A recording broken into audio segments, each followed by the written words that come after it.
ख़वातीन का आलमी दिन दुनिया भर में ख़वातीन की बढ़ती हुई ताकत और मुआशरे में उनके किरदार की अक्कासी करता है।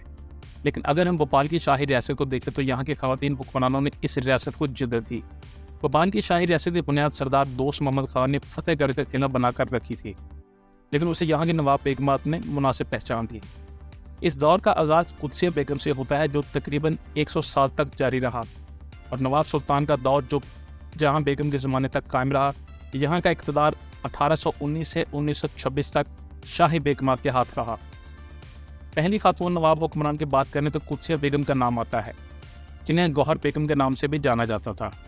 1819 में अपने शौहर के कत्ल के बाद उन्हें 18 साल की उम्र में नवाब बना दिया गया था। अगरचे वो पढ़े लिखे नहीं थी, लेकिन इसके बावजूद मौरखीन उन्हें अपने वक्त से आगे की औरत करार देते हैं। उन्होंने अपनी फ़ौज के हमरा कई जंगें में लड़ी। उनका बनाया हुआ गौहर महल आज भी बड़े तालाब के किनारे मौजूद है। उन्होंने भोपाल की जामा मस्जिद भी बनवाई थी। तारीखदान और सैफा कॉलेज के प्रोफेसर अशर कदवाई बताते हैं कि आज भी लोग ख़वातीन को अपने से ऊपर नहीं देखना चाहते, लेकिन भोपाल एक ऐसी शाही रियासत थी जहाँ ख़वातीन ने हुकूमत की और पूरी रियासत को हर तरह से आगे बढ़ाया। उनका ये भी कहना है कि इन ख़वातीन ने न सिर्फ हुकूमत की बल्कि हिंदुओं और मुसलमानों को एक साथ लेकर चलने के लिए भी इक़दाम किए। उनके दौर हुकूमत में हिंदू और मुसलमान दोनों ने बतौर वज़ीर काम किया। अशर कदवाई कहते हैं कि दूसरे नंबर पर राज करने वाले सिकंदर जहां बेगम के लिए भी चैलेंजेस कम नहीं थे।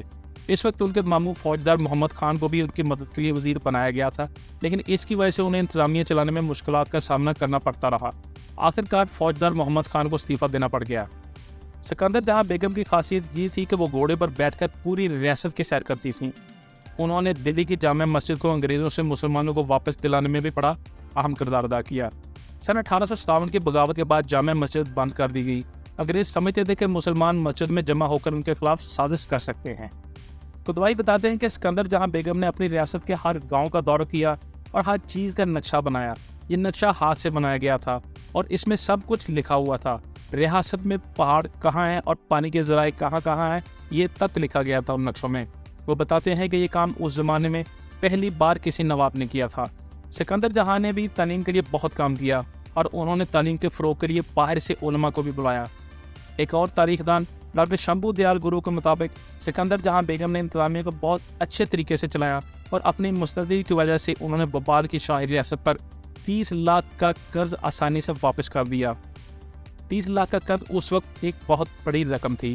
डॉक्टर शंभू के मुताबिक सिकंदर जहाँ बेगम ने इस रेवेन्यू की वसूली को ख़त्म कर दिया था जो उस वक्त कॉन्ट्रैक्ट के ज़रिए किया जाता था। शाहजहाँ बेगम का नाम खातून नवाबों में तीसरे नंबर पर आता है। शाहजहाँ बेगम ने अपने से पहले के दोनों ख़वातीन के काम को भी आगे बढ़ाया, लेकिन उन्हें इमारतें बनाने का भी बहुत शौक़ था। शायद बहुत कम लोग जानते होंगे कि आगरा के बाद भोपाल में भी ताजमहल के नाम से एक इमारत है जिसे शाहजहाँ बेगम ने बनवाया था। इसके साथ उन्होंने ताजुल मस्जिद की तामीर भी शुरू की, लेकिन उसे मुकम्मल ना कर सकें। ताजुल मस्जिद इंडिया की सबसे बड़ी मसाजिद में से एक है। ये उनकी वफ़ात के बाद ही मुकम्मल हुई थी। इसी दौरान उन्होंने इंग्लैंड की पहली मस्जिद जो कि शाहजहानी मस्जिद के नाम से मशहूर है उसको भी तामीर करवाया। शाहजहाँ बेगम एक मौसर मुल्ज़म होने के साथ साथ एक अच्छी मुसन्नफ़ा भी थी। उन्होंने उर्दू में भी कई किताबें लिखीं। बहुत से मौरख़ीन बताते हैं कि उन्होंने हिंदुओं के तहफ़्फ़ुज़ात के लिए बहुत से कवानीन बनाए। उन्होंने हिंदुओं के अमलाक के तहफ़्फ़ुज़ और हिफाजत के लिए एक हिंदू प्रॉपर्टी ट्रस्ट भी कायम किया। उन्होंने मुस्लिम लड़कियों की तालीम के लिए स्कूल की तालीम शुरू की, लेकिन वहाँ कुरान और दीन की तालीम भी दी गई। हिंदू लड़कियाँ वहाँ नहीं पढ़ सकती थीं, इसलिए उन्होंने हिंदू लड़कियों के लिए कन्या शाला शुरू की। भोपाल की आखिरी खातून नवाब सुल्तान जहाँ बेगम थीं, जिन्होंने 1901 में तख्त संभाला। सुल्तान जहाँ बेगम ने भी तालीम को बहुत अहमियत दी। अशर कदवाई कहते हैं कि जब भी सुल्तान जहाँ बेगम ने तालीम के बारे में बात की तो उन्होंने बताया कि कुरान और हदीस में ख़वातीन की तालीम के बारे में कितना कहा गया है। कदवाई उन्हें एक ऐसे खातून मानते हैं जिसने उस वक्त अपनी रियासत में जद्दत लाने पर जोर दिया। उन्होंने कसर सुल्तानी महल बनवाया जो अब भोपाल में अहमदाबाद महल के नाम से जाना जाता है। इसके साथ ही उन्होंने मंटो हॉल भी बनवाया जिसे बाद में मध्य प्रदेश कानून साज असम्बली के तौर पर तवील अरसे तक इस्तेमाल किया गया। इसके अलावा उन्होंने इस वक्त सुल्तानी गर्ल्स स्कूल भी तमीर करवाया जो अभी तक चल रहा है। वो अलीगढ़ मुस्लिम यूनिवर्सिटी की पहली चांसलर थी और all India conference on education की पहली सदर भी थी। School of planning and architecture के प्रोफेसर श्वेता राजे जिन्होंने भोपाल के नवाबी दौर के फ़न तामीर पर काफ़ी काम किया है, वो कहती हैं कि भोपाल में इन बेगमों के बनाए हुए महल्लात और दीगर चीज़ों को महफूज करने की ज़रूरत है। BBC से बात करते हुए उन्होंने कहा कि जब मुल्क के दूसरे मोहल्लात की बात की जाए तो वहाँ आपको ख़वातीन और मर्दों के अलग अलग हिस्से नज़र आते हैं, लेकिन यहाँ वो नहीं मिलेंगे क्योंकि भोपाल एक ऐसा शहर है जहाँ औरतें मर्दों के बेस में काम करती थीं। राजे बताती हैं कि यहाँ के मोहल्लात की ये खासियत उसे मुख्तलिफ बनाती है। बरकतुल्लाह यूथ फॉर भोपाल के कोऑर्डिनेटर अनस अली, जो हर साल याद बेगमा प्रोग्राम मुनक्कद करते हैं, कहते हैं कि इन ख़वातीन नवाबों ने शहर को एक अलग पहचान दी।